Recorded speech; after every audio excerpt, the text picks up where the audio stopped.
Good evening. Today is August 23rd, 2020.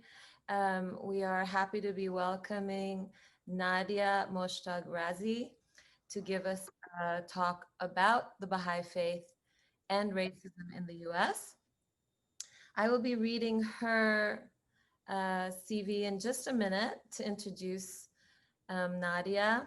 And meanwhile, people will be streaming in. So if you do, if I do see that there are too many people coming in, we will pause just for a few more minutes and then start after more people have come in. Welcome, everybody. Good evening.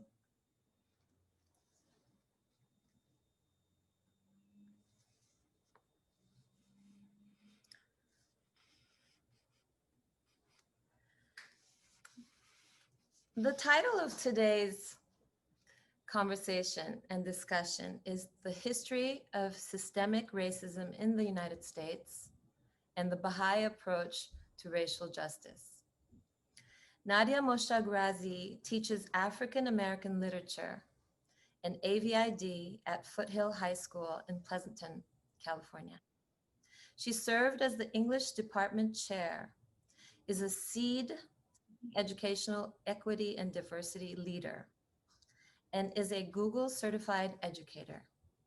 She has led initiatives throughout her district promoting equitable practices for the students of color and LGBTQ+ students, spearheaded policy change for transgender and non-binary students throughout the district, and advised the BSU and GSA student clubs. She is a Teach Plus California Senior Policy Fellow, publishing research and legislation on culturally affirming school environments and teacher diversity. She is also a consultant with LEAD, Leadership in Equity and Academic Achievement. She earned a BA in English Literature and an MED in Teaching and Learning from the University of California in San Diego. So without anything further from my side, I would like to welcome Nadia. And just to let everybody know, at the end of the talk, we will be welcoming questions from everyone.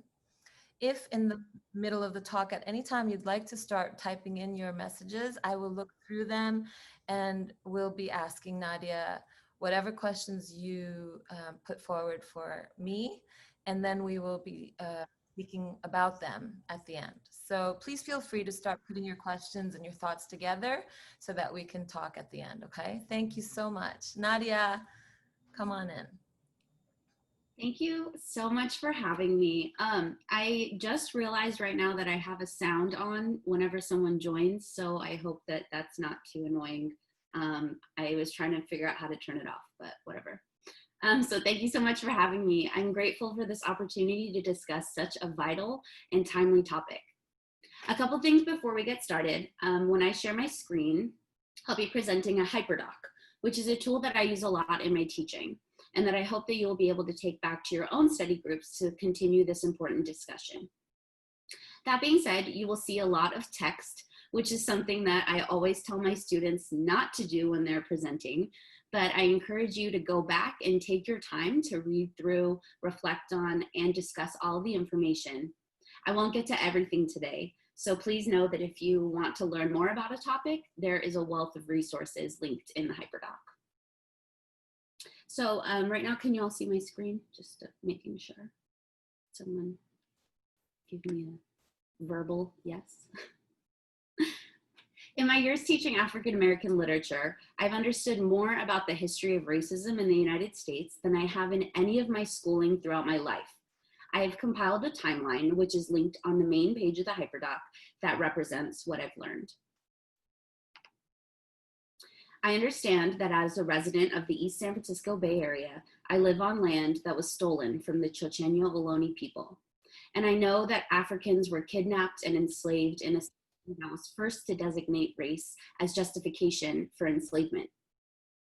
I understand that Black women, like the first woman to be blamed and accused in the Salem witch trials, have been written out of history, and that our country forced 120,000 Japanese American people into internment camps during World War II. Most importantly, I understand that to this day, racism has been written into laws that disproportionately affect Black Americans every day. And without that knowledge, I would not have a clear picture of why and how we find ourselves in the midst of the largest racial justice movement in over 50 years. In 2020, the United States and the world recognize that racism goes beyond derogatory words and discriminatory actions. Racism has actually been embedded into our national systems, rewarding white people and systematically disadvantaging non-white people since 1492. So there is so much that has been hidden, especially in the mainstream media, especially in the mistreatment of several racial and ethnic groups. Native and Indigenous peoples, Black and African American people, Asians and Pacific Islanders, and Mexican and Chicane people. Additionally, this timeline includes oppression of anyone perceived to be an other in our society, including communists, LGBTQ+ people, and most recently, Muslims. Since I decided to take responsibility and to do my own research, I now understand that there is crucial unlearning for every American to do in order to understand race relations in our country. When we read Incidents in the Life of a Slave Girl in my African American literature class, students have made comments like, wow, I knew slavery was bad, but I didn't realize it was this bad. And why didn't we learn this in history class? Some have mentioned that they've never even read a book by a Black author until they get to my class. And even though the required books for grades 9 and 10 in my school district include the N-word, they report that their teachers have never discussed it with them or facilitated a critical discussion about white authors writing it in their books. Despite there being a great need for these conversations, my efforts to diversify the curriculum, remove barriers to success for students of color, or point out racism that's built into our education system have all been stifled and discouraged for years.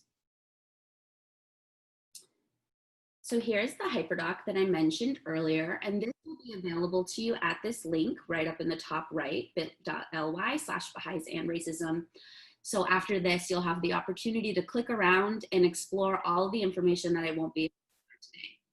The only thing you need to remember about using this document is that every image is a link. Right now, I'm going to click into this image, How is Racism Described in the Baha'i Writings? I grew up in the Baha'i Faith, and I could easily recite quotations like, so powerful is the light of unity that it can illuminate the whole earth. And racism is an affront to human dignity, a cause of hatred and division, a disease that devastates society. I knew that the good and moral truth was that all people, regardless of race, were equal. And all the while, I associated racism with what I had seen on TV, one person being mean to another person because they were Black. I always thought how easy it would be to just talk to these racist people and empathy, and racism would be solved. Now that I've been studying American racism for several years, I continue to learn new ways that it goes far beyond hurtful personal interactions and how pervasive and harmful racism actually is in our society, which is an idea that has been emphasized in the Baha'i writings over and over. So we're going to take a look at some quotations, but before we do, I've included a note on terminology that we will see in some of the passages. Since the time they were written, these words are now considered outdated or offensive. Please keep this in mind when discussing writings about racism. You can click on the graphic to learn more about a variety of racial terms and why they are considered offensive. Additionally, you will see the word Black cited in quotations in lowercase, but today it is more appropriate to capitalize the B when referring to Black people. And if you've noticed, I've been using the word enslaved. This is instead of using the word slave, which is associated more with an object or a tool than a person. Or worse, as some American history textbooks say, workers who were brought over from Africa. The language we use is important in conveying the reality of our racist history. Consider the difference. Slave master or slave owner, both titles of esteem and accomplishment, as opposed to enslaver, which points to the subjugation of another person. If you have the HyperDoc open, you'll notice that I'll be skipping some slides in the interest of time today, but like I mentioned before, you will have access to this document so that you can explore all of the information on your own. So how is racism described in the Baha'i writings? In The Advent of Divine Justice, Shoghi Effendi explains that racial prejudice has bitten into the fiber, attacked the whole social structure of American society, and is the most vital and challenging issue confronting the Baha'i community. The National Spiritual Assembly of the Baha'is of the United States implored believers in 1991 to arise without further delay to resolve the fundamental societal problem of this country. And Dr. Robert C. Henderson, a member of the National Spiritual Assembly of the Baha'is of the United States, explained in 1993, our children are at risk. Daily, they are victimized by the perverse and persistent belief that skin color is a measure of human value. All children are our children. Therefore, we cannot sit idly by while growing numbers of innocent ones are tortured by the violence, hunger, poverty, and hopelessness, which result from the national subscription to the false doctrine of racial inequality. This message is consistent with writings of Baha'u'llah, Abdu'l-Baha, Shoghi Effendi, the NSA, the Universal House of Justice. Racism is a scourge in our society that must be eradicated if we are to ever achieve peace. Now, I'm going to open up this second link, which will explore the connections between US racism and the Baha'i writings.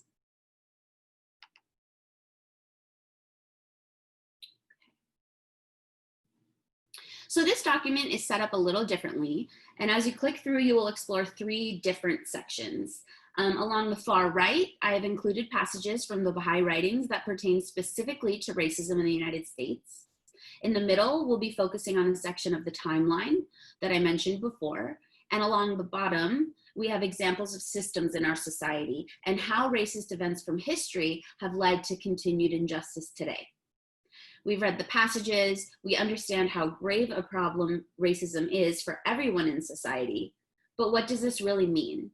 And what do we do about it? To answer these questions, we first have to understand systemic racism. Systemic racism is defined on this slide as practices that were once rooted in law and have residual effects throughout history. The example included in the HyperDoc is about redlining, a form of housing discrimination that started in the 1930s. Even though it's now illegal, redlining has left a legacy of disadvantage for Black communities that continues to manifest in systems of housing, wealth, healthcare, and education today. with the understanding that laws and policies like redlining codify and institutionalize racism in our country, we start to recognize that this has been happening since the United States were founded, and the Baha'i writings have addressed this problem explicitly. In 1991, the NSA of the United States said, "From the day it was born, the United States embraced a set of contradictory values. The founding fathers proclaimed their devotion to the highest principles of equality and justice, yet enshrined slavery in the Constitution. They also say the evil consequences of slavery are still visible in this land." This acknowledgement of institutionalized injustice in the way that bigotry is embedded into our foundational documents over 200 years ago and is still a detriment to social progress today, model for how Baha'is should approach racial justice, with the goal of disrupting systems that uphold injustice. Like I said, in the interest of time, I will be skipping some of these quotations, but I encourage you to consider and discuss these passages with your study group.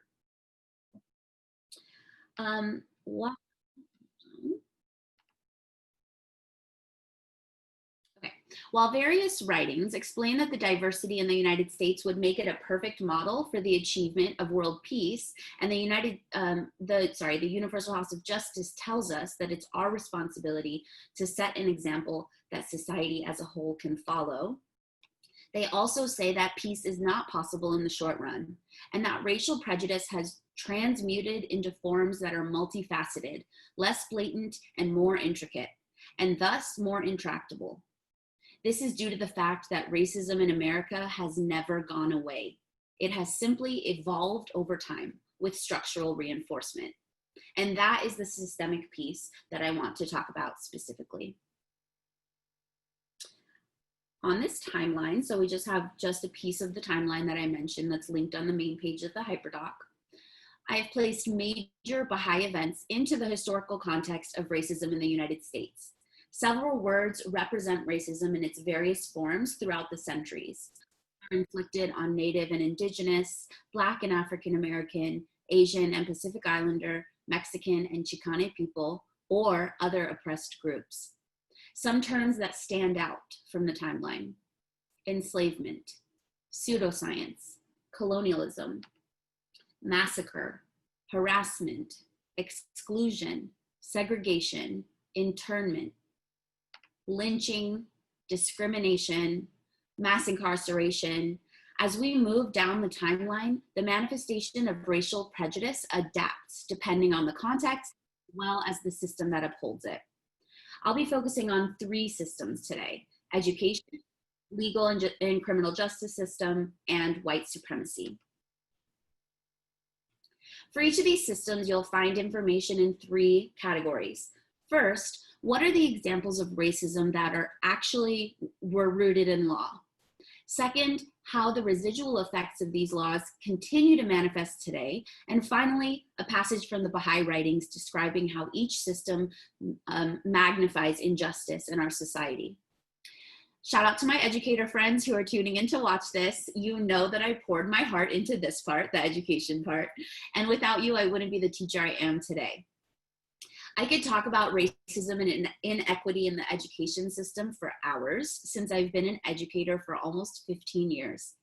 And racial prejudices and practices are built into everything: student populations, curriculum, assessment, achievement, discipline, hiring, teacher retention, social emotional learning outcomes. I could go on, but I've included just a few of the major factors here.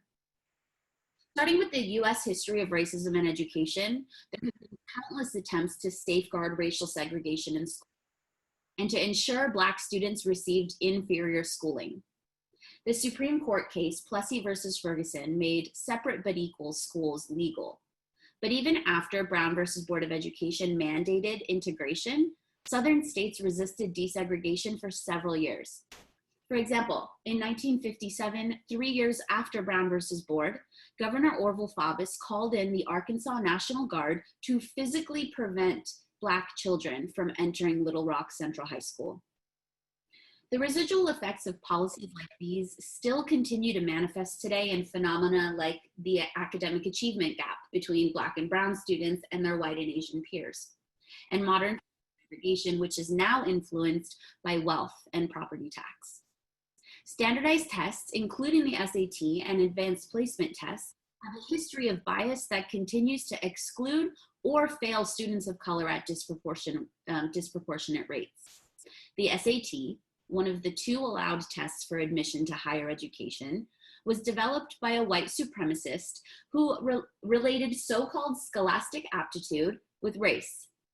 He believed that race was the reason for the decline in American education and that it would, quote, proceed at an accelerating rate as the racial mixture becomes more and more extensive. Well, what I believe to be the most insidious iteration of racism in schools is disproportionate discipline practices, originating in unconscious bias and resulting in Black students being suspended or expelled at a rate 3 times that of their peers, and being far more likely to be arrested at school, and the darker their skin, the more likely they are to be suspended, especially if they're girls. And despite the gap in enrollment in higher education, students of color bear disproportionate student debt in the United States.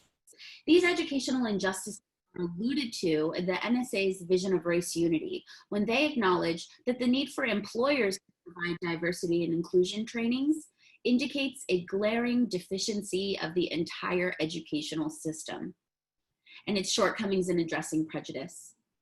They go on to say that education is the shortest route out of prejudice, yet it is evident that education's major failures include: 1, teaching our nation's history without a critical eye toward racial violence, and 2, refusing to address racial inequities and barriers to student success that have been present for hundreds of years.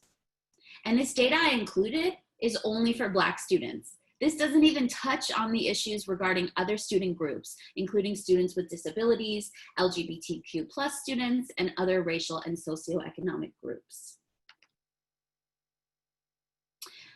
Oh, before I leave education, I want to mention an organization that I'm a part of, Teach Plus, with whom I'm a senior policy fellow. We will be publishing a research brief soon that presents the importance of culturally affirming school spaces that actively work against racial injustice. And you'll be able to find that report linked on my website once it's available. According to the theory of the school to prison pipeline, those very students who are victims of disproportionate school discipline continue on to enter the legal and criminal justice system, which has been the focus of the uprisings we've seen this summer. Calls to defund the police can actually find justification in US history, starting, as most injustices do, with the enslavement of African Americans from 1619 to 1865. Early forms of policing included slave patrols, and even after the emancipation of enslaved people, practices such as sharecropping and Jim Crow laws, which exploited Black Americans and legalized racial segregation, respectively, continued to relegate African Americans to a second-class citizenry that needed to be policed to ensure order. A loophole in the 13th Amendment, the constitutional amendment that outlawed slavery, means that today enslavement is still legal as long as it is the punishment for a crime. Thus, mass incarceration and prison labor have become what Michelle Alexander describes in her book as the new Jim Crow. And policies such as stop and frisk and the calculated war on drugs are designed to get as many African Americans behind bars as possible. As an aside, the past few days in California have revealed the brutal collision of 3 national crises. 1, our government relies on the free and cheap labor of thousands of incarcerated people to fight wildfires, of which there have been almost 600 just this week, due largely in part to climate change. But these incarcerated firefighters have been quarantined due to the COVID-19 outbreak in the state prison system. The systemic implications of this history are real and manifold. 1 in 3 Black Americans can expect to be imprisoned at some point in his life.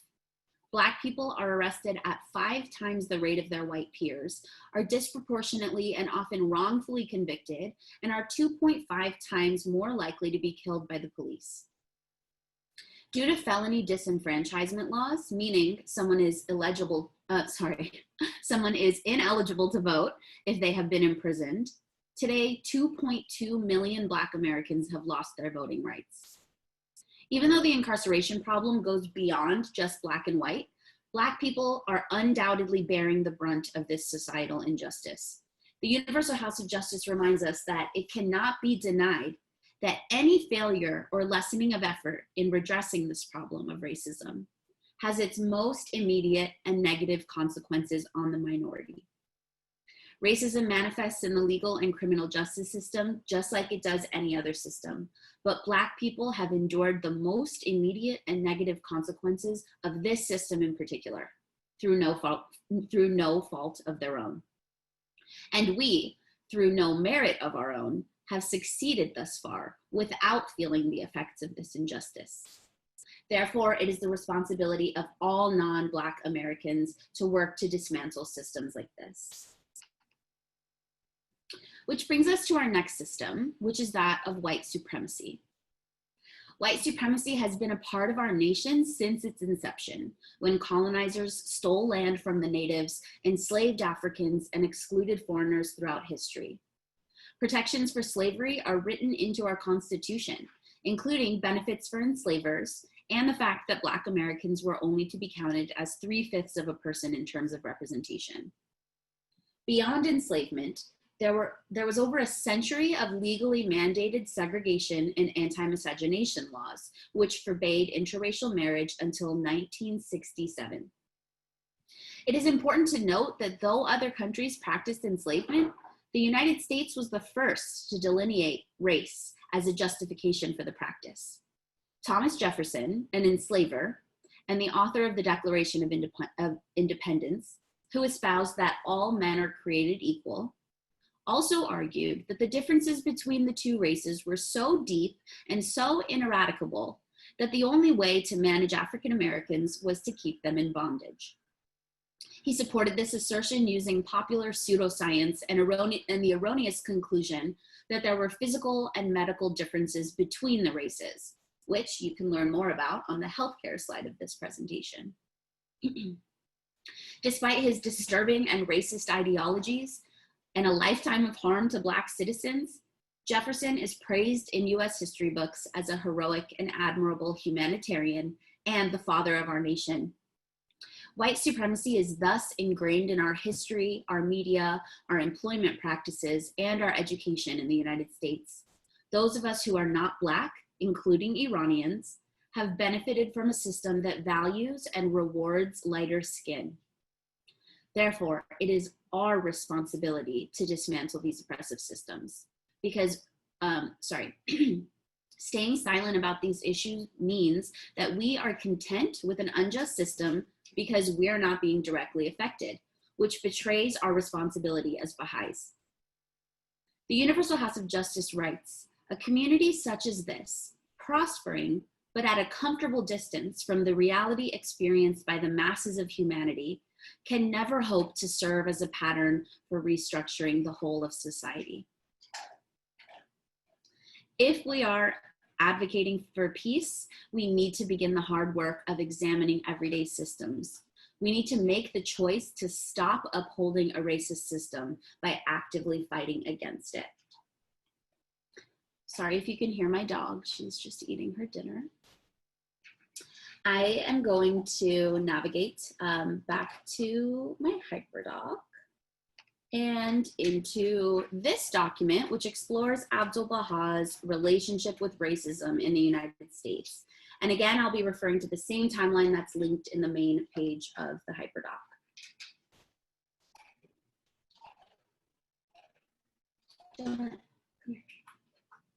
Our two timelines, US history of racism and Baha'i history, intersect in two places. In 1867, when Baha'u'llah was exiled in Adrianople, the Baha'is of Baghdad petitioned the US Congress for assistance. This gives us an idea of the Universal House of Justice's assertion that the United States' potential to set an example that society as a whole can follow. And then in 1898, Abdu'l-Baha's correspondence and encounter with the first African-American believer began a groundbreaking relationship with African-American Baha'is. During his 1912 visit, at the height of Jim Crow segregation, Abdu'l-Baha exemplified anti-racism, both in his speeches and in his actions. Specifically, Abdu'l-Baha had important relationships with two African-American Baha'is, Robert Turner and Louis Gregory. In 1898, roughly 33 years after all enslaved people were emancipated, African Americans were still being exploited for labor. Enslaved humans were the primary source of wealth in the southern United States, and economically, white people could not let go of the benefits of free labor. Sharecropping began. Sharecropping began as former enslavers allowed African Americans to work on their land in exchange for profits from their crops. Black codes forced formerly enslaved people to sign annual labor contracts or be jailed for vagrancy.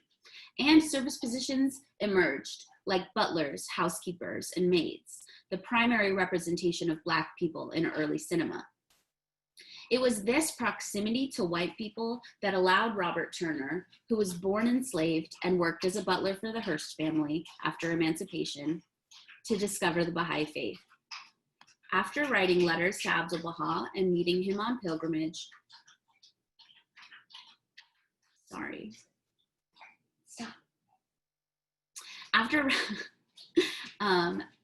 After writing letters to Abdu'l-Baha and meeting him on pilgrimage, he was treated with love and affection, a deviation from the treatment he would receive in the United States.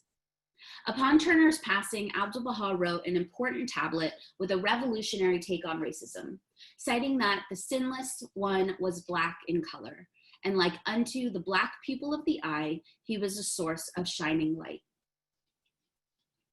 Abdu'l-Baha invokes the pupil of the eye metaphor, which originated with Baha'u'llah, a handful of times, and in each iteration reveals nuance of his approach to racial justice.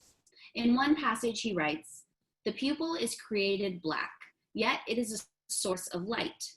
I hope God will make these Black ones the glory of the white ones, and as a depository of the light of the love of God." Keep in mind the historical context of Abdu'l-Baha writing to African Americans. Enslavement, which considered Black people as subhuman, had only nominally been abolished for about 40 years. And now segregation laws and blackface minstrel shows continue to degrade African Americans and perpetuate social inferiority. Abdu'l-Baha was keenly aware of the horrors of the Jim Crow era when he wrote these words, elevating them above non-Black people in the eyes of God.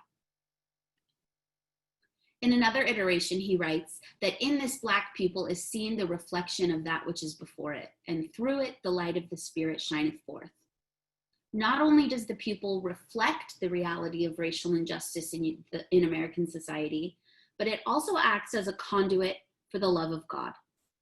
In this way, Abdu'l-Baha's stance on race in America goes beyond personal interactions and places us in the white surrounding the Black pupil in a position of responsibility to uplift Black people by dismantling the structures of injustice that have disadvantaged Black people for hundreds of years. This message is also a challenge to several early American anti-racism efforts that unfortunately fell victim to white saviorism, or the idea that Black people need us to save them. And we continue to see this idea in movies, mission trips, books. To tie back to the education piece, one book that is still on several required reading lists throughout the nation is To Kill a Mockingbird by Harper Lee. And it includes one of the few Black characters represented in a standard curriculum, but glorifies Atticus Finch as a white savior. Abdu'l-Baha's approach stands in stark contrast. Black people do not need to be saved, but they need non-Black people to use our power and position in selfless service to the faith and to our society to challenge the issues that they are still facing.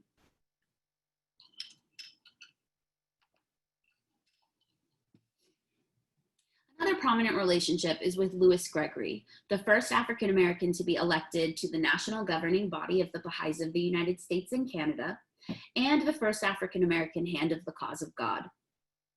He became a Baha'i in 1909 during a tumultuous time of strict segregation, violence, and lynching. For context, Gregory's mother and grandmother achieved emancipation just 9 years before he was born, and his grandfather was murdered by the Ku Klux Klan, a white supremacist terrorist group. In 1912, when Abdu'l-Baha visited Washington, D.C., he insisted that Louis Gregory be the guest of honor at an all-white reception, which was unheard of during Jim Crow segregation. In this way, Abdu'l-Baha embodied this relatively radical approach to race unity and led by example.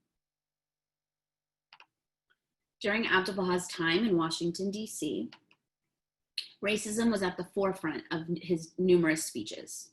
He spoke at the fourth annual conference of the National Association of, the fourth annual conference of the National Association for the Advancement of Colored People, the NAACP, Bethel Literary and Historical Society, and Howard University, all primarily Black institutions. He was named Man of the Month in the NAACP publication, The Crisis, and met W.E.B. Du Bois, famed civil rights leader, author, and co-founder of the NAACP, who wrote that he had great respect for Abdu'l-Baha and for his movement. I want to mention the significance of Abdu'l-Baha's speech at Howard University in particular.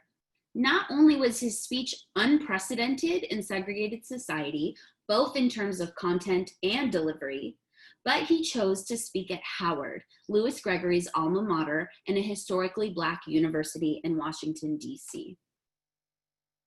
Historically Black colleges and universities were first established as the only opportunity for Black students to obtain higher education during enslavement. Today, HBCUs are an integral part of the Black higher education experience in the United States. There is a ton of information linked here about the culture and the history of HBCUs, their relevance to today, and the impact that they have had on popular culture. In May, Barack and Michelle Obama even broadcast a 2020 commencement address, the Show Me Your Walk HBCU edition. Howard is one of the most prominent of the historically Black universities, and its alumni include Supreme Court Justice Thurgood Marshall, California Senator and Vice Presidential candidate Kamala Harris, two of my favorite authors, Toni Morrison and Ta-Nehisi Coates, and actors Taraji P. Henson and Chadwick Boseman, who starred in Marvel's Black Panther. I highly suggest that you watch Dr. Ruha Benjamin's keynote from April 26, 2020 in commemoration of Abdu'l-Baha's visit to Howard University. And it's also interesting to read the April 25th, 1912 news report in the Baltimore Afro-American entitled Baha'i Leader at Howard University. Now that we've explored the intersections of racism in the United States, the Baha'i teachings, and Abdu'l-Baha's example of anti-racism, it's time to determine how we can take action against racial prejudice and systemic racism. Civil rights icon Angela Davis said, "In a racist society, it is not enough to be non-racist. We must be anti-racist." There is no doubt we live in a racist society, and it is not enough for us to preach kindness and love without taking action against the systems that uphold racism. Similarly, the Universal House of Justice emphasizes that study must be accompanied by action. So this hyperdoc was designed for both. With this resource, you could find a wealth of information linked through each image, and also find helpful guides and action items that you can implement to start working against racist systems. The first step is to determine where we fit into these systems, where it says over here on the left, where do I fit? Harvard University's Project Implicit offers a variety of short tests to assess unconscious bias, the driving force behind most of the disproportionate discipline, policing, and employment discrimination against African Americans. And please note, we all have implicit biases. If your results indicate that you have implicit bias, you're normal. My results consistently show evidence of implicit bias, which is something that you can read more about in Biased by Dr. Jennifer Eberhardt, which is recommended below. There's also a checklist to understand how moving through the world with light skin includes unearned and sometimes unconscious advantages. I've included the New York Times 1619 podcast, that is a must listen for anyone trying to unlearn the whitewashed history that we were taught in American schools, as well as an episode of Explained on Netflix that explores the racial wealth gap. Like I said, there are books here that I recommend for further learning on anti-racism, and I've created book study hyperdocs for 2 of these books, which you could find on my website, nadiarazi.com. After determining our positionality, implicit biases, and how we benefit from white supremacist systems, we can move over to the side that reads, what can I do? I've included some suggestions for action steps, a link to an additional set of resources specifically designed for educators, where it says try starting here, and some must-see documentaries and TED Talks. Finally, I've included social media accounts to follow, including Dr. Joy DeGruy, author of Post-Traumatic Slave Syndrome, and Dr. Ruha Benjamin, author of Race After Technology, who are both Baha'is. As the Baha'i writings recommend a grassroots approach, one that fosters love, unity, and education, it's important to understand what that means to us and how we will use the writings to inspire us to take action. In this document, you can make your own copy, right here where it says click here to make your own copy, and interact with select quotations and discuss responses among your study groups. For each quotation, there is a space for you to reflect on what each passage means and how we can consider the historical context when the passage was written to inform a deeper understanding. I urge you also to consider how to use each quotation to inspire your own actions against racism. I'd like to close with one final quotation from the Universal House of Justice, which I've included at the bottom of the hyperdoc. Far from the retreat from the crusade into passivity, this approach calls for tireless and sacrificial effort. It is not confined to words, but calls for systematic action and for learning to foster greater capabilities. It is not satisfied with the expression of contempt for injustice or a temporary alleviation that could be swept away in the next generation, but demands nothing less than the profound and lasting transformation of the social order. Thank you so much for listening. I'm happy to answer any questions you have if I can. I'd be happy to. Thank you so much. That was really great. Thank you. I wish this could go on a little bit longer because listening to you is really, I think, a confirming experience. And obviously you've done a lot of study on it. There are some questions coming in and I just wanted to share the first one, if that's okay with you. I just wanted to know a little bit more about what you said earlier about girls with darker skin more likely to be punished than boys with darker skin or with other girls. Could Okay, you great question. Yes, so the short answer is that they are more likely to be punished than other girls. So to be clear, the subgroup of students that receives the most discipline are Black boys. So there's nobody that is beyond Black boys. They are always at the top of all of the charts. And in fact, I've linked a couple of charts. If you go on the hyperdoc and click on today's date at the top, it'll come up, there'll be an option for you to see a transcript of the speech and also have a list of references. So if you want to go in there, I think that it's called the hidden racism of school discipline in 7 charts. So you'll see a couple of those charts that is where I got all of the citations for the stats that I linked in terms of school discipline.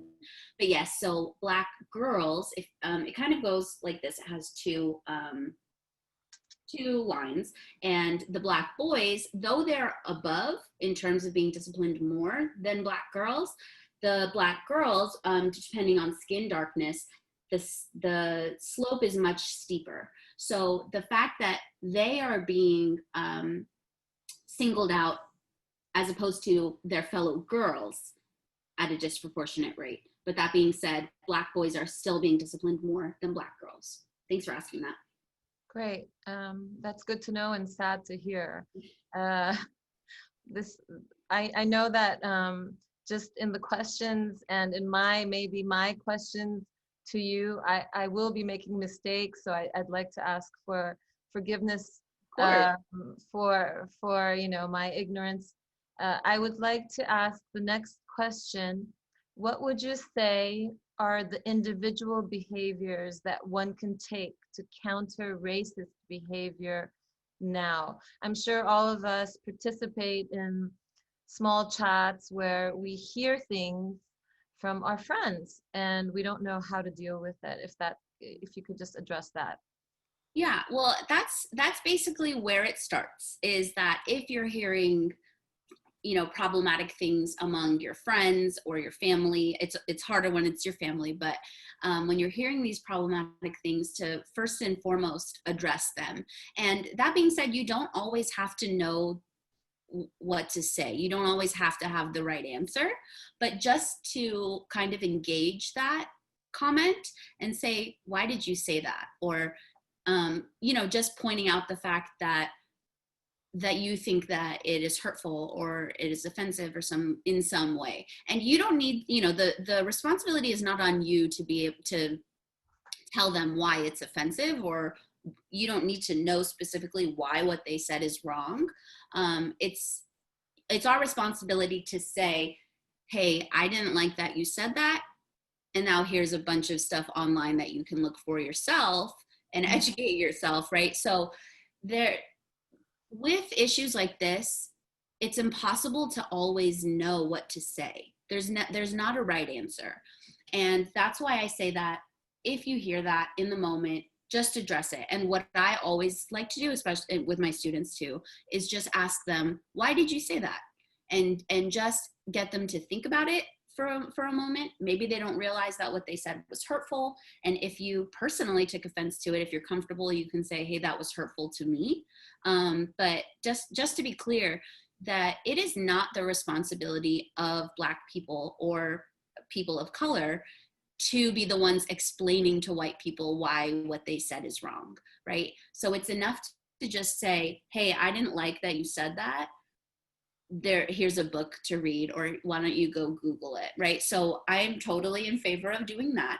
In addition to that, I have on the action section of the HyperDoc included just a list of things that you can do.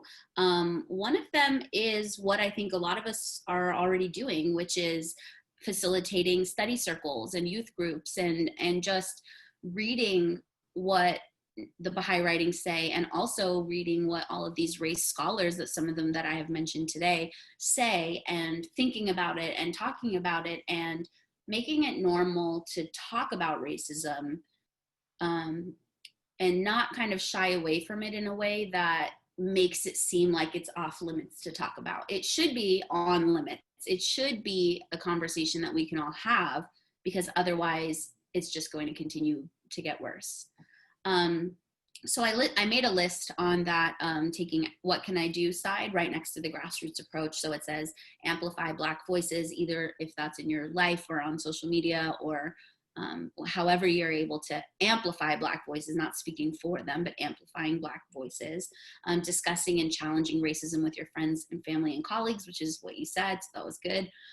Facilitating study circles, youth groups, educate yourself and others about implicit bias and systemic racism, donate to causes, working to dismantle oppressive systems, and to choose to unite in the spirit of love. And that answer is kind of drawn from the Baha'i writings as well as my experience. So that's kind of, that list is all me. So that's not specifically, delineated in the writings, but I created that list of kind of action steps based on all of the research that I've done. Okay, great.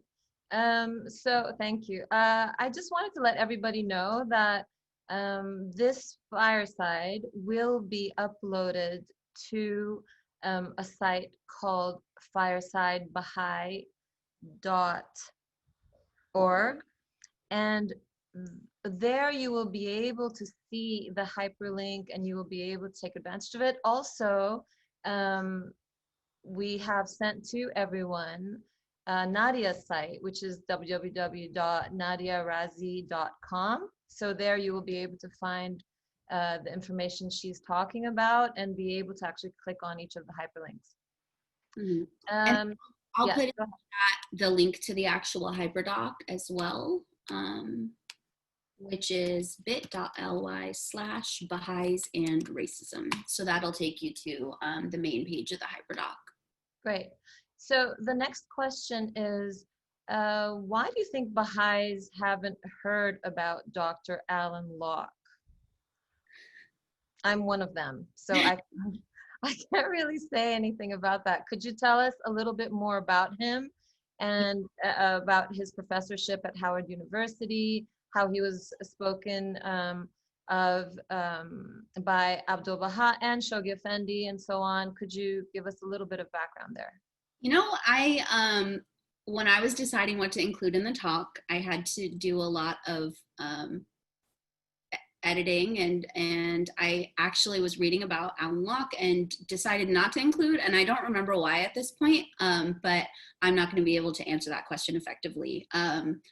I would just, so I would answer the question with another question, which is why we haven't heard of a lot of things, right? A lot of people, a lot of systems, and that's part of what I'm trying to address, is that, you know, we do need to educate ourselves and kind of find out for ourselves all of these things that we haven't been taught, right? So the fact that you're saying, you know, we've never heard of this person is not surprising, because I'm sure that I said a lot of things in my speech that people had never heard of before. So I'm sorry that I can't answer that question effectively.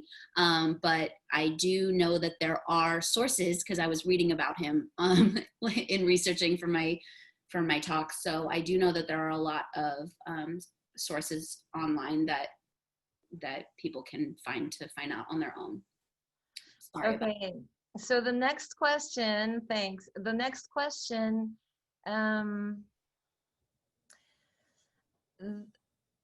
you know that I participated in a talk recently. The speaker was also from Iran. She's Canadian, and she called herself a white passing person of color. Mm-hmm. And I thought that that was both sensitive of her as well as maybe slightly insulting. I'm not sure.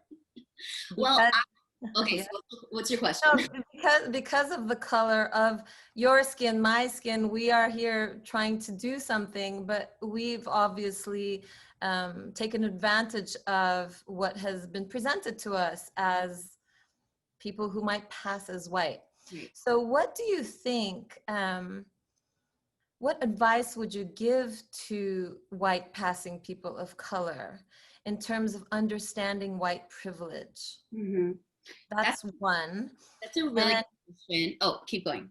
Okay, and I just wanted to join that with another question that has to do with, then how do we attract people of color to our groups, whether there are friendship groups or whether there are Baha'i groups and so on, when they are so much in the minority? So when do they feel bad seeing that almost everybody looks white, even if we are people of color? Mm-hmm. I really like this question. Whoever asked it, excellent question. So I describe myself the same way, and just a conversation I had with my mom, because she was taken aback that I referred to myself as white passing or white presenting. And I do consider myself a person of color, because I have not, historically, my ancestors have not been in this position of whiteness and colonialism that lead to a lot of the injustices in our country today. So that being said, I think it's really important that if you are referring to yourself, like, I mean, I do refer to myself as a white passing person of color. But that being said, when I do that, I know that I'm not putting myself at the same level as Black people. And there's a reason why. There's a term that you may see online that is BIPOC, or BIPOC, so Black and Indigenous people of color. And that the emergence of that term is because of the fact that not all people of color have experience the same amount of oppression as Black and Indigenous people of color, right? So that's why a lot of Black people actually have an issue with the term people of color, because it lumps everybody together. And somebody like me that would consider myself a person of color, but just like you said, has benefited from systems that reward white skin throughout my whole life, that is a very different, that's a very different experience than somebody who's not able to pass has had in society. So I know you had a bunch of questions. I do want to point out that whenever possible, we should be owning our privilege and saying, yes, I am white passing and I have benefited my whole life from having light skin, and I've been rewarded in certain cases for having light skin. And not trying to kind of lump ourselves in as, oh, we're all people of color, because a lot of times Black and Indigenous people of color will then, just like you said, feel excluded or feel that not everyone in this group has had the same experience as I have, right? So when I say that it is the responsibility of white passing or white people, including Iranians, I mean that because we're the ones who benefit, we are the ones that have to speak up and dismantle. So a system that disadvantages people is not going to be able, they're not going to listen to the disadvantaged person when they say, hey, this system isn't fair. So it's up to us who have benefited from the system to say, hey, guess what? The system actually isn't fair. Even though I've benefited from it, it's not right. And that's why we need to kind of work to dismantle it. I don't know if I answered your question. I think you did, and it's good to have an umbrella answer like that, because then other people can ask further questions. And obviously, we're not going to be able to cover absolutely everything. There's but no way. it's good to be able to admit, you and me, that there are situations in which we have benefited, and every word makes a difference when Right. you're in pain. So that kind of thing, it's good to hear. I don't think there's a, oh, did I answer everything or not? Don't worry about that. Okay, so the next one is, why do people fear Black people so much? And well, it continues, are they afraid or jealous of them? And is it because they've been bullied and so on? I think it's kind of a loaded question. It's a loaded question, but there's an easy answer. There actually is scientific evidence as to why people are so uncomfortable around Black people. And a lot of it is what I discussed in the historical context, that the fact that in the United States, Black people were brought over and thought of as subhuman. They've been thought of as animalistic. They've been thought of as not equal. Even no matter how many times we could say, I think that Black people are equal, we all still have these implicit biases that have been ingrained throughout media, education, interactions, everything that is going to kind of add up in our subconscious mind. And when you see Black person, then there's this unconscious reaction to it, right? And you explain, or whoever asked the question said the word fear, right? So this book that I mentioned is you have to read this book. This is Biased by Dr. Jennifer Eberhardt from the Sparks Center at Stanford University. And this is cutting edge research, all done by an African-American sociologist, Dr. Jennifer Eberhardt. And it's basically the only research that's been done of its kind, and it's all recent, as to why people have these biases and how these biases have played out and affected all these different systems like education, criminal justice, all of the things that I was talking about. So, and you know what, my students always ask too, like we'll be talking about it and we'll say like, you know, they brought them over, they treated them like animals, they needed to make sure that they weren't on equal footing throughout history, right? And they always ask me, but why? And I say, I wish I knew. I can't explain to you why people are white supremacists. I don't understand, and I can't answer that. But books like this, Biased, by Dr. Jennifer Eberhardt, really do a good job of, and also actually White Fragility, which is written by Robin DiAngelo, who is a white author, but it's still, you should still read it, do a really good job of kind of revealing why people think the way they do and why these biases are ingrained and how the biases are exacerbating racism in our society every day. Okay, great, thank you. There's a long question here. I'm going to just read it out to you. You mentioned the fallacious doctrine of white supremacy and the ongoing legacy of American racism and anti-Blackness that ensnares even immigrants that continue to arrive at its shores. Mm-hmm. As an Iranian American and a Baha'i that believes in promoting racial justice and unity, how can we stand out as anti-racists in behavior and action and attract more African Americans to the Baha'i Faith? Another great question, and I have another great book to recommend to you. I'm sorry, I'm an English teacher, so these books are like what I'm always going to answer. So How to Be an Anti-Racist by Ibram Kendi. So Dr. Kendi is one of the, I included him on the Who to Follow. He is one of the leading anti-racist scholars in our time right now, in addition to Ta-Nehisi Coates, who writes Between the World and Me, which is also over here. So to answer questions like that of how to be an anti-racist and how to kind of recognize our biases and things like that, I'm not going to try to give you an answer because these Black authors and scholars have written it perfectly in their books. So I would encourage you to read those books, but then also understand that it's not enough to just read, right? So once you're done with the book, coming back to the hyperdoc and thinking about how to take what we read and how to use it in our own lives.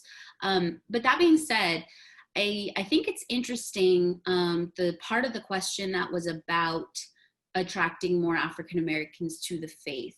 So can you read that part again to me? Sure.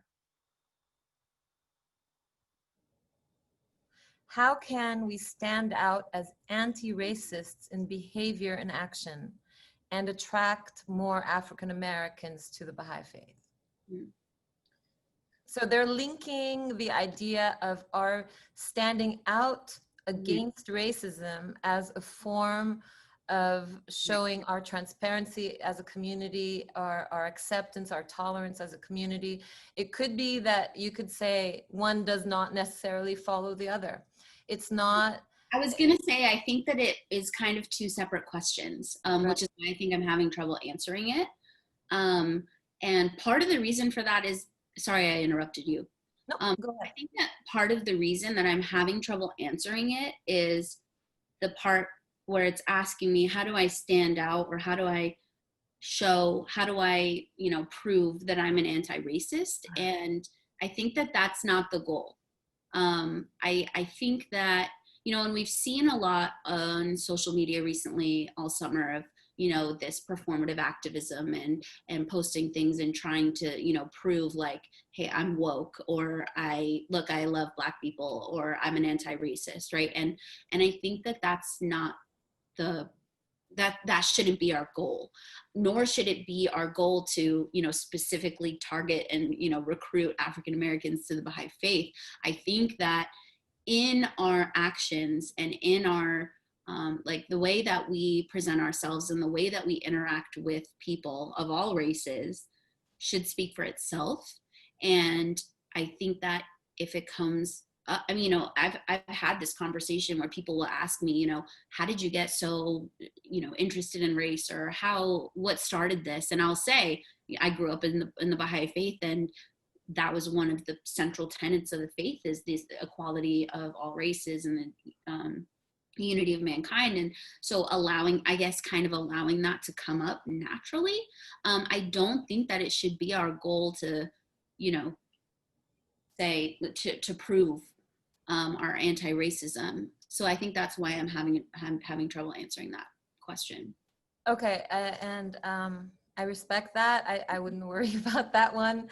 I do also agree that our intentions have to be so pure that we're not just trying to become anti-racist in order to attract one ethnicity or another. So I believe that question is a difficult one to I think it also goes back to what I mentioned during the speech and the idea of white saviorism. And I talked about it quickly. There's a lot more to talk about, but I think that the idea, like I said, it's been in movies, it's been in books, we see it all the time of I'm trying to think of if you think about the movie The Blind Side, for example, this white family that goes in and like saves this black boy who without them would have been, doomed to whatever.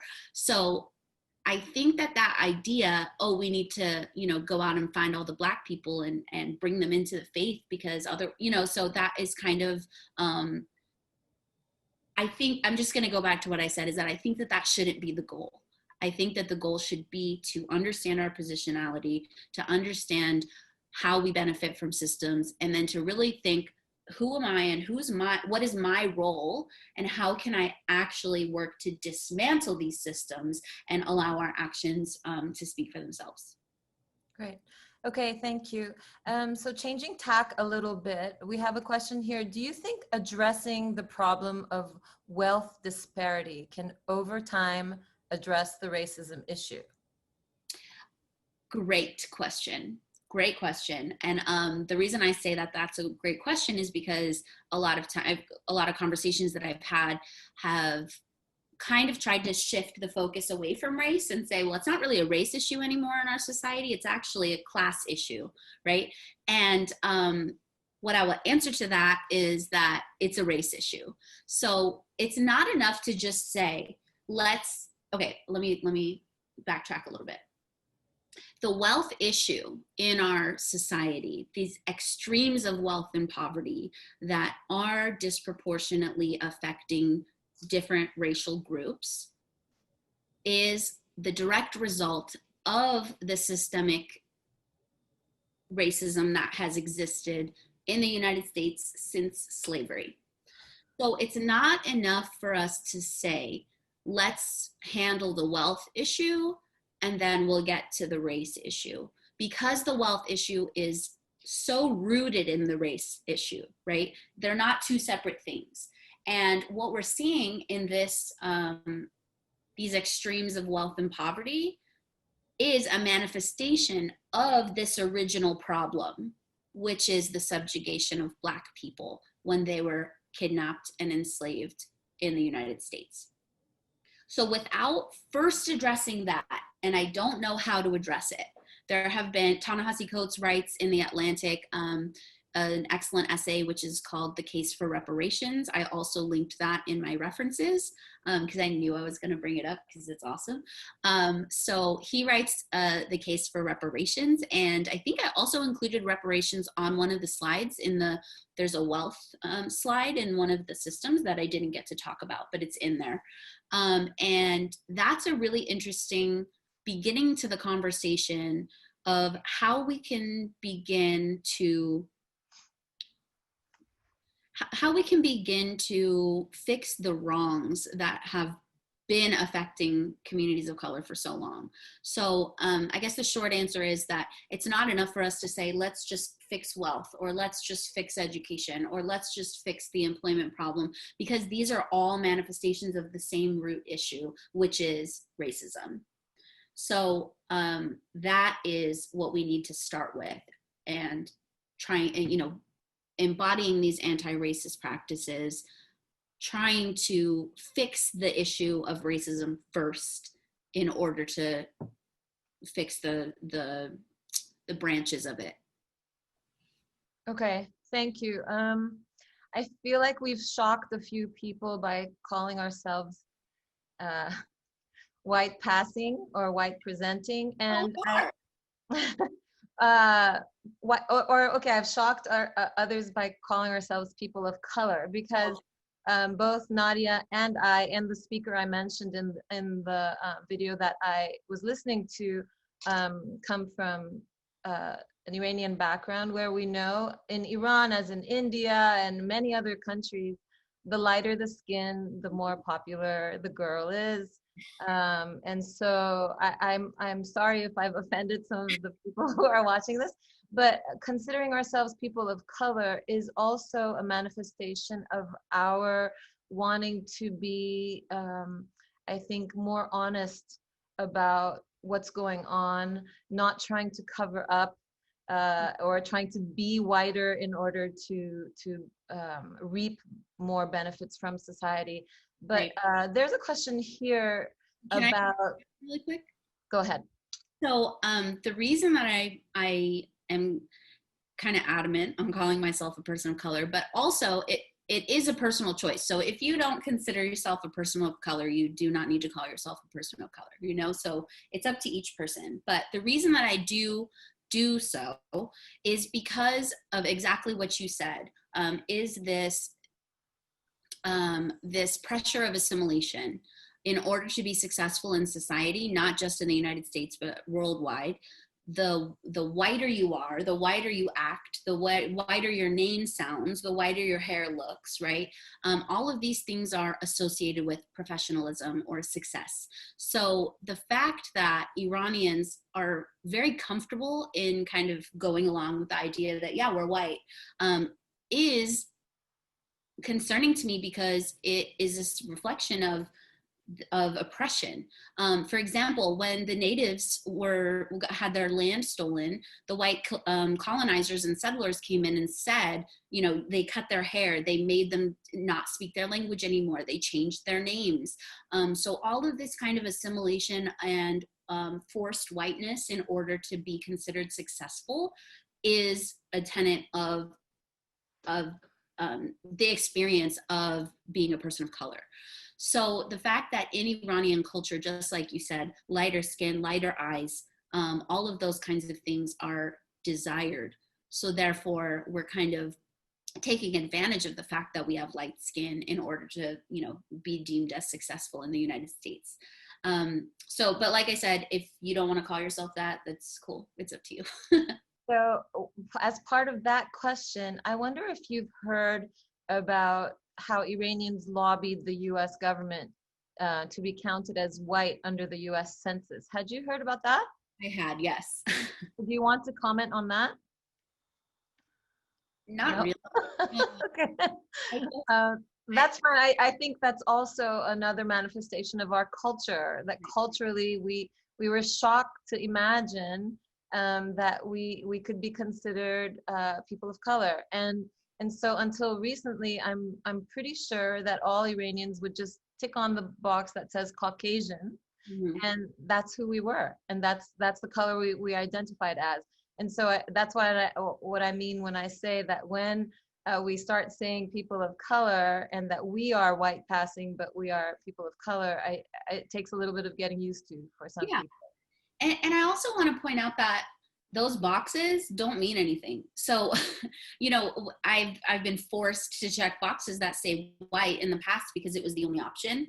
And sometimes even the white box will say, you know, including Middle Eastern and North African. So it's so arbitrary what these kind of lines are of what's considered white and what's not. And the entire classification of race is a social construct to begin with. So we kind of start thinking about, okay, if I want to identify with my ethnicity, which is Iranian, in which case I would be considered a person of color because I have this culture, I have this language, I have customs, I have traditions, and also Middle Easterns have been the victims of oppression and hatred in the United States. So if I'm going to call myself a person of color, forgot what I was going to say.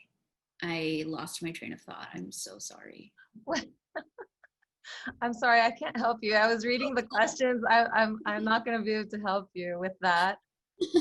It's fine. I think I was on a roll, and then just forgot what the last part of the sentence was going to be. So if it comes back to you, you can yeah, hop back on that train. yeah, Meanwhile, I wanted to ask you about Black academics and intellectuals like Glenn Loury, John McWhirter, Coleman Hughes, etc., who have more conservative views on how to address the issue of racism.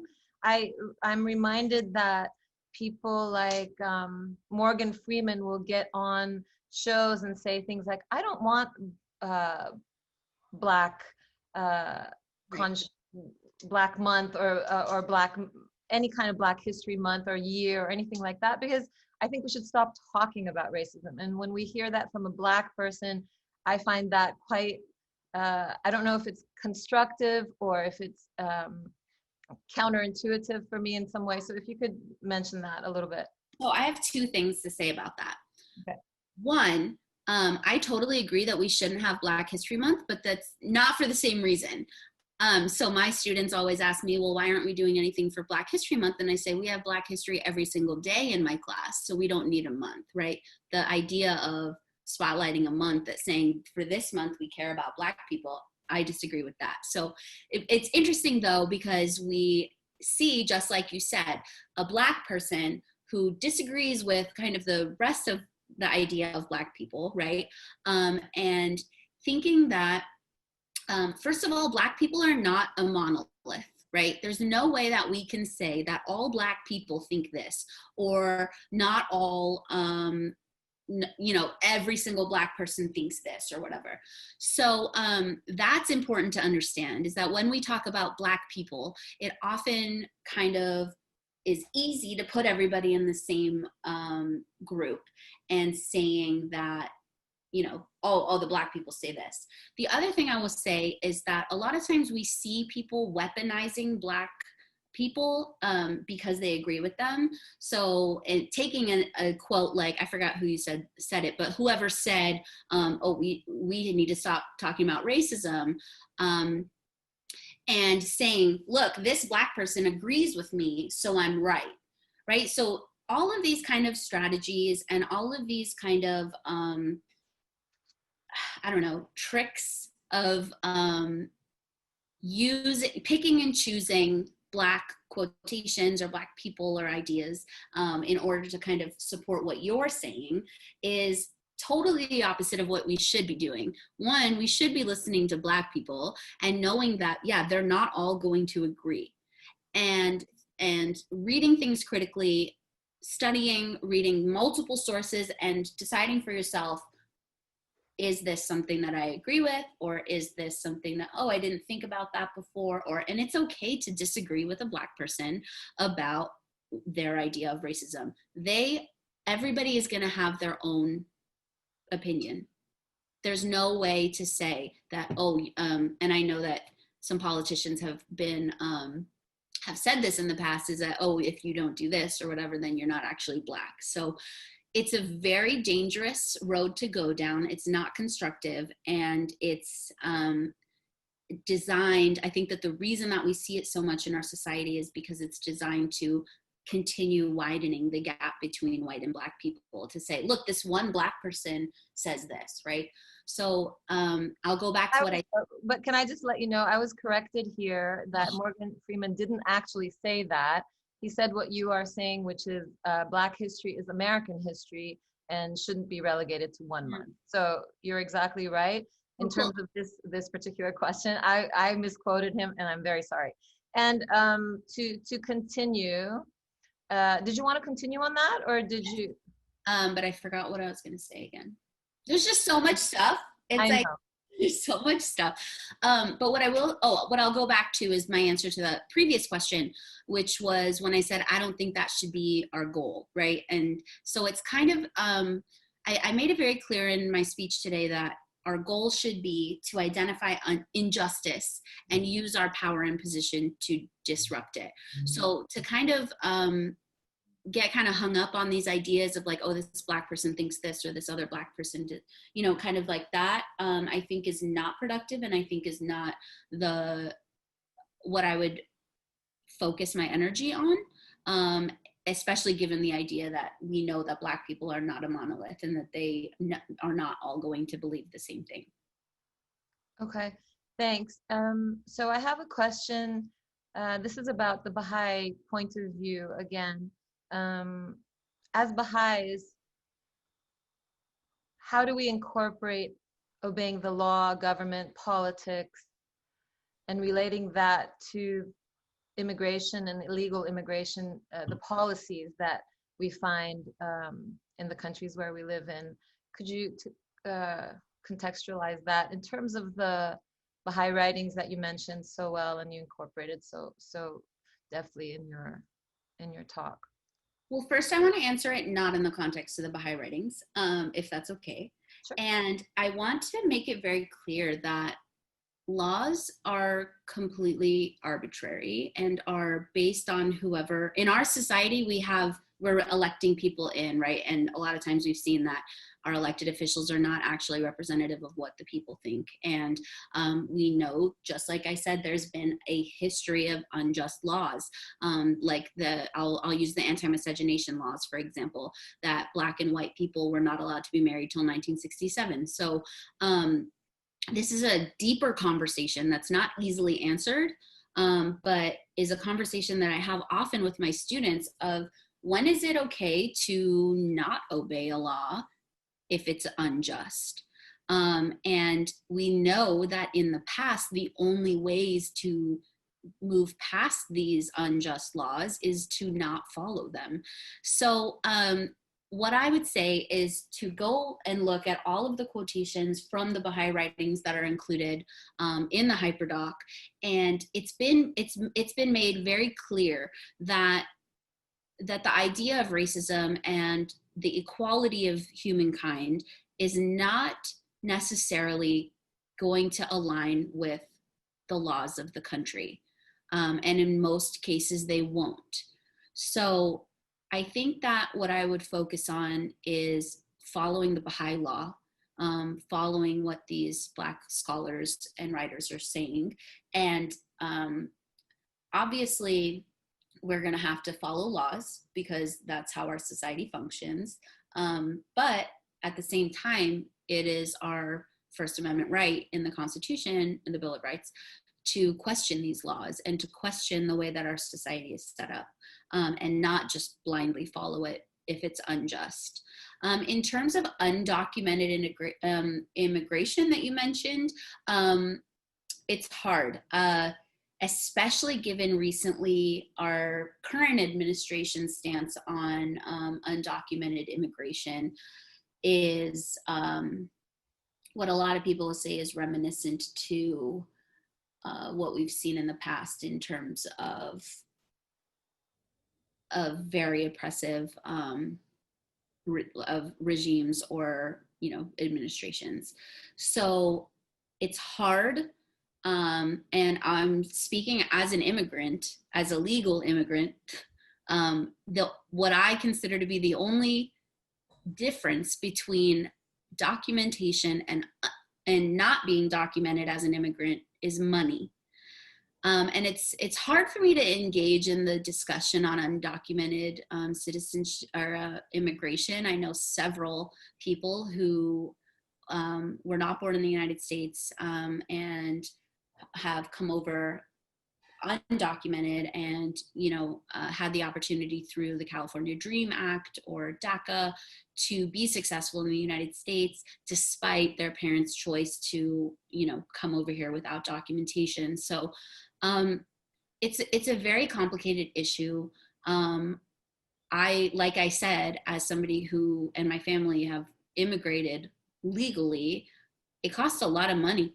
And if I didn't have the money to be able to, pay to renew my to get a visa, to be sponsored for a visa, to get a green card, to pay for all of the costs associated with citizenship, which I just got 2 years ago, and it costs an unbelievable amount of money. Because I've been through that process, it kind of makes me just think, okay, just because they can't pay for it, that means that they're not, allowed in the United States. So it's hard for me. I am kind of I've been told I'm a rebel, so it's hard for me to answer, why we should follow laws that I don't agree with, because I don't. So yeah, it's kind of a complicated question and a very complicated answer. Okay, thank you. I just wanted to mention a book called Black Like Me that has been recommended by one of your listeners here. Is that on your link? It's not. I don't think I only included 4 books, so there's plenty of books that could have been on there. So if you have other recommendations, please add them to the chat. That's awesome. Yeah.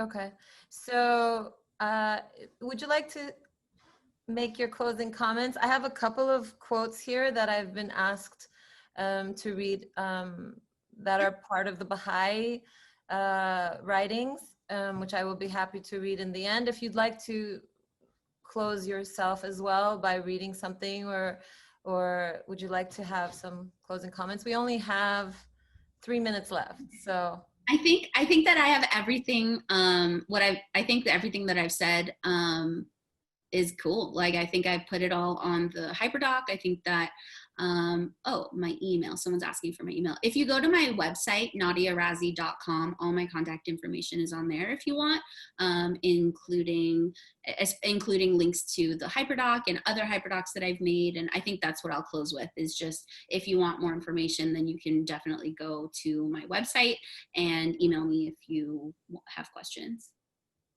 So I'm just going to read some of these texts that were sent to me. Acceptance of the oneness of humanity demands that prejudice, whether racial, religious, or gender related, must be totally eliminated. Misconceptions and prejudices that consider one group of people as superior to another are a major contributor to humanity's present afflictions. Prejudice is a false perception or preconception of others based on ignorance, blinding us to the fact that every person is essentially a spiritual being with unique talents and capacities, a mind rich in gems of inestimable value. Forging strong relationships with people from all walks of life is the antidote to the corrosive disease of prejudice. Search diligently for the truth and make all men your friends. I think I will just close off with that last writing from Abdu'l-Baha, the son of Baha'u'llah, who always encouraged us, I believe, to make our relationships as honest and as open as possible, and to befriend everybody without the ulterior motive of attracting them to the faith or teaching them necessarily anything in particular, definitely not of saving anybody, but to be friends with everyone in all walks of life. So with that, I would really love to join everybody in this talk to thank you very much, Nadia, for all that you have put into studying this incredible subject. We're at a very crucial time, I think, in the history of man, and hopefully at this juncture we'll be able to make changes, be part of the change, be part of all the solutions that we really need, with a little bit more of education to ourselves, to our groups, our children, our families, and so on. So I really thank you for your initiative, and join everybody in clapping virtually. Thank you so much.